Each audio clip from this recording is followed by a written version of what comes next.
Hi guys, welcome to M&D Made Simple. I'm your host, Coach Alexander. I'm so glad that you've joined me today. We're going to be looking at why is the monitoring and evaluation plan important? Why even bother about it? But before we go any further, for those of you who are here for the very first time, my name is Coach Alexander. I've been doing this for a very long time. I'm so happy about it. I'm so happy to be here. I have been a professional for 10 years in M&D, so whatever I'm talking about now is based from experience. You might have seen me talking a bit about this M&D software which is on the scene rather. It is called the KPI Lens, and I'm happy to say that it is one of the, I think for me, I find it to be a very good M&D software, especially for those who really want to get started out with this kind of database and software for their organization. So please, if you want to learn more about it, the link is in the description below, and also the phone number in case you want to get in touch with the experts. For those of you who haven't done so, please download this M&D guide, and please don't forget to enroll for the how to set up a monitoring and evaluation system step-by-step course, which is on Udemy. So as usual, this video is long, and please be sure to use the timestamps in the description below. So without wasting any more time, let's get started with it, shall we? Okay, so why is the M&D plan important? Why is it important?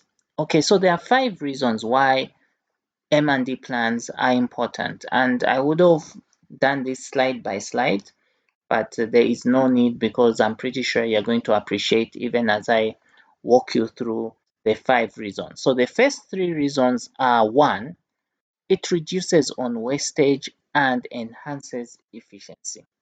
So let me talk about this with you guys, because usually there's a bit of a confusion between efficiency and effectiveness. But ultimately, when we talk about efficiency and effectiveness, they go hand in hand.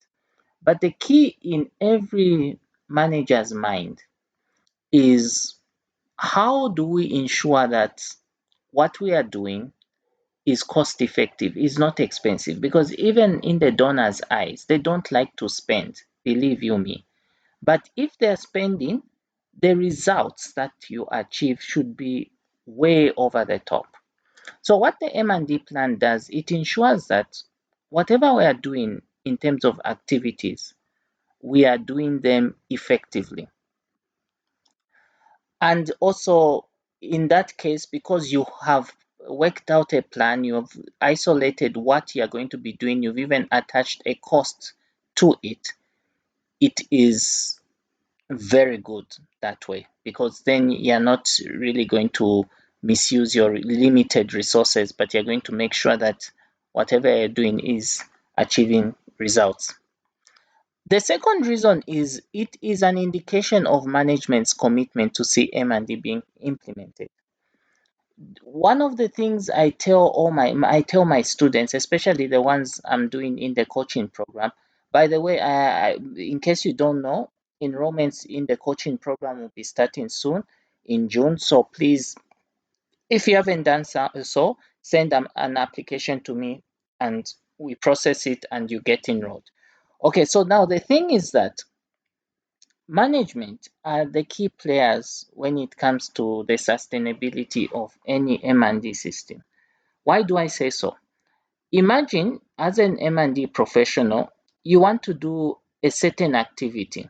Let's say you want to do a midterm evaluation. Now, I know that some organizations don't see it necessary for whatever reason, but you see it necessary because you know that as an M&D professional, this is an important component.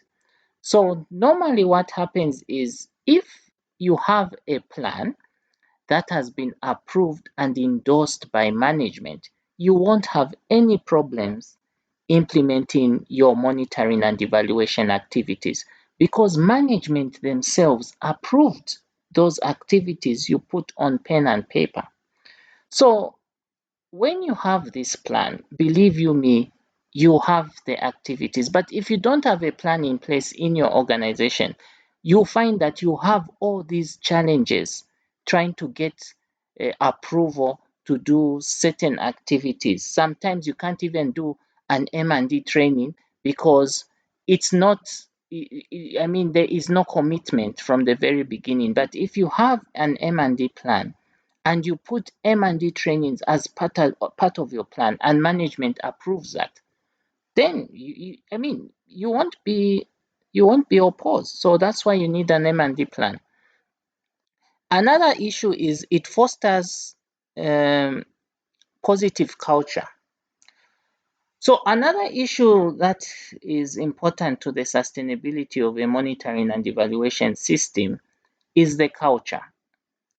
And when I say culture, I'm talking about the way we behave. Okay, so how do we behave? How do we actually promote the implementation of this M&D in our organization? The M&D plan will explain what needs to be done by whom, when, why, and things like that. And everybody will be given that copy of the document. However, without the plan, people may not have adequate guidance. And what happens if there isn't guidance? The culture may be bad. You find someone is issuing or delivering reports late, M&D reports late, or perhaps they are not really taking the analysis of the data they collect seriously. There are a lot of errors in the reports they submit. So that is a bad culture. In a good M&D culture, you need people who are vibrant, who are energetic, analytical, positive about all these activities that are done to promote M&E.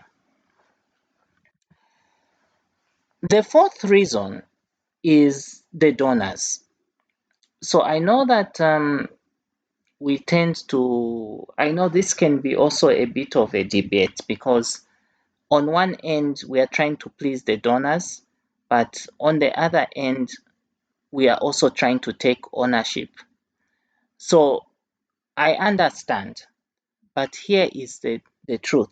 Normally, if you see these donors around us, even around the world, you find that they are much more moved to support you if you have a strong M&D system in place. That includes having those plans, the M&D plan, because it will show that you are committed, and that is what they want to see. They want to see your organization showing accountability towards what they do when they do these activities.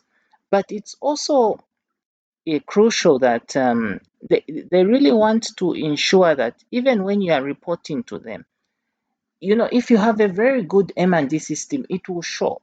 And usually these good M&D systems, they have M&D plans, and the data and information that is being fed out of these systems, even if you authenticated them, they are authentic. And that's what will lead to more support from the donors. So I think, no, anyway, not I think, actually, from my experience, you really need to have a plan. Donors love it, and stakeholders alike. And lastly, but not the least, it's the budget. You know, if you've noticed, I talk about this a lot. The budget, you know, it's really important because sometimes, and I know I'm not the only one who faced this problem, but some of you M&D professionals out there might be facing this problem. You go to seek approval from management to have an activity approved or cleared so that you can undertake it. Let's say an M&D training, capacity building training, that's very important. So now the excuse they'll give to you is that there is no money. And why are you even conducting this? And it's one thing leading to the next. Okay, so the issue is that you need to have this budget. So now the budget, the M&D budget, usually if you have these projects running, usually what you see is that they'll have a project document, and each thematic area will have a budget. Will even explain, no, you do monitoring visits, and then there's a baseline, midterm, and things like that. But it's not sufficient, because the M&D part shouldn't really be integrated into that budget, in my viewpoint. Okay, although it's okay, but you see, challenges come in when you now try to get approval. They won't understand why this is necessary, and that is why when you have an M&D plan, all of those things are clarified, including the budget, including the reason for having certain activities. Because I'm touching on trainings today, but there are other things which I've heard some of my fellow colleagues who are in this profession talk about, some of the challenges. I mean, let's talk about the midterm evaluation. That is very important. Doing a data quality audit is extremely important in your projects, and those things need to be budgeted for. Okay, so guys, those were my 5 reasons. And in the next video, we will talk about how the M&D plan is developed. I'm going to give you a template that I've used. I am sure some of my students know about this template, but for those of you who are not enrolled in the one-on-one coaching program, you'll get this template and you're going to see how beneficial it is. But I have a special announcement to make, and you must have heard me talk about this in the presentation. In June, 14th June, we are starting our new enrollments in the one-on-one coaching program. I have to say, guys, I'm very happy and humbled with the tremendous support I receive from people from all over the world. And this program is going to grow, and I can guarantee you that when it grows, it's going to be something totally different. It's going to be something that when you leave after getting the training, you'll feel really confident about yourself. So if you are thinking of enrolling, please don't give up. Enroll in this program and get the full maximum benefit. Okay, so that's all I had for you today. I've been your host, Coach Alexander, and see you on the other side. Bye.